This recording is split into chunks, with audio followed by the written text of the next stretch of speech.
പ്രബോധന രംഗത്ത് പുത്തനുണർവുമായി love the Quran masters club അവതരിപ്പിക്കുന്നു രാത്രി സന്ദേശം.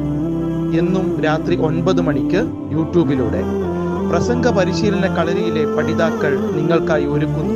കേൾക്കുക, പ്രബുദ്ധരാവുക, മറ്റുള്ളവരിലേക്ക് എത്തിക്കുക. എന്റെ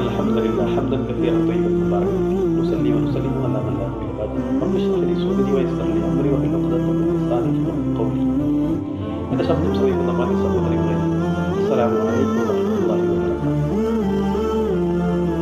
ഞാൻ സുഖിയൻ. ഇന്ന് നിങ്ങൾക്ക് മുമ്പിൽ നിൽക്കുന്നത് സഹിഷ്ണുതയുടെ പ്രവാചകൻ എന്ന വിഷയത്തെ അധികരിച്ച് ഒരു 3 മിനിറ്റ് സ്പീച്ച് അവതരിപ്പിക്കാൻ വേണ്ടിയിട്ടാണ്. പ്രവാചക ചരിത്രം നാം വായിച്ചിട്ടുണ്ട്, നമുക്കറിയാം.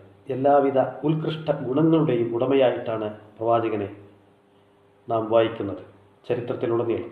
വിശുദ്ധ ഖുർആൻ പറയുന്നു, ഇന്നക ലഅലാ ഖുലുഖിൻ അളീം. അദ്ദേഹത്തിന് നൽകിയ ഒരു സർട്ടിഫിക്കറ്റാണ്, താങ്കൾ ഉത്തമ സ്വഭാവത്തിൻ്റെ ഉറവിടമാണ്.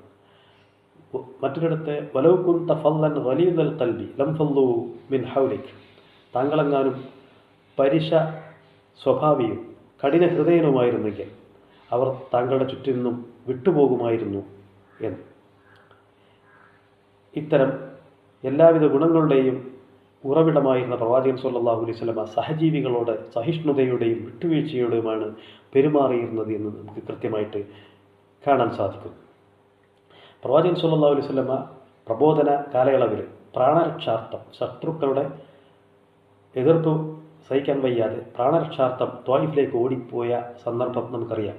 അവിടെ ബന്ധുക്കളും ആ നാട്ടുകാരുമാവുന്ന അവിടത്തേക്ക് വളരെ പ്രതീക്ഷയോടെ ചെന്ന അദ്ദേഹത്തിൻ്റെ ഉദ്യമത്തെക്കുറിച്ച് മനസ്സിലാക്കിയവർ അദ്ദേഹത്തെ എതിർക്കുകയും ആട്ടിയോടിക്കുകയും ചെയ്ത ചരിത്രം നമുക്ക് വായിച്ചെടുക്കാൻ സാധിച്ചിട്ടുണ്ട്. ചരിത്രത്തിൽ അവരെ ശിക്ഷിക്കട്ടെ, ത്വായിഫുകാരെ ശിക്ഷിക്കുവാൻ വേണ്ടി അനുവാദം ചോദിച്ച പ്രവാചകൻ മലക്കുകളോട് പറഞ്ഞത് അവരെ ശിക്ഷിക്കേണ്ടതില്ല എന്ന് പറയുകയും അള്ളാഹുവിനോട് അവർക്ക് പുറത്തു കൊടുക്കാൻ പ്രാർത്ഥിക്കുകയുമാണ് ചെയ്തിട്ടുള്ളത്. അതുപോലെ തന്നെ ഹുദൈബിയ സന്ധിയുടെ വേളയിൽ ഇസ്ലാമിന് എത്രത്തോളം നഷ്ടം ഉണ്ടാക്കുമെന്ന് ഭയപ്പെട്ട ആ വേളയിൽ പോയും പരമാവധി ഖുറൈശികളുടെ വാദങ്ങൾക്ക് നിന്നുകൊടുക്കുകയും പിന്നീട് ഭാവിയിൽ അത് ഗുണമായി ഭവിച്ചേക്കാമെന്ന ധാരണയിൽ കാഴ്ചപ്പാടിൽ അദ്ദേഹം വിട്ടുവീഴ്ച ചെയ്ത് ആ സന്ധിക്ക് വഴങ്ങുകയാണ് ചെയ്തത്. പിൽക്കാല ചരിത്രം അത് ഇസ്ലാമിന് അനുഗുണമായി വന്നു എന്നുള്ളത് തന്നെയാണ്.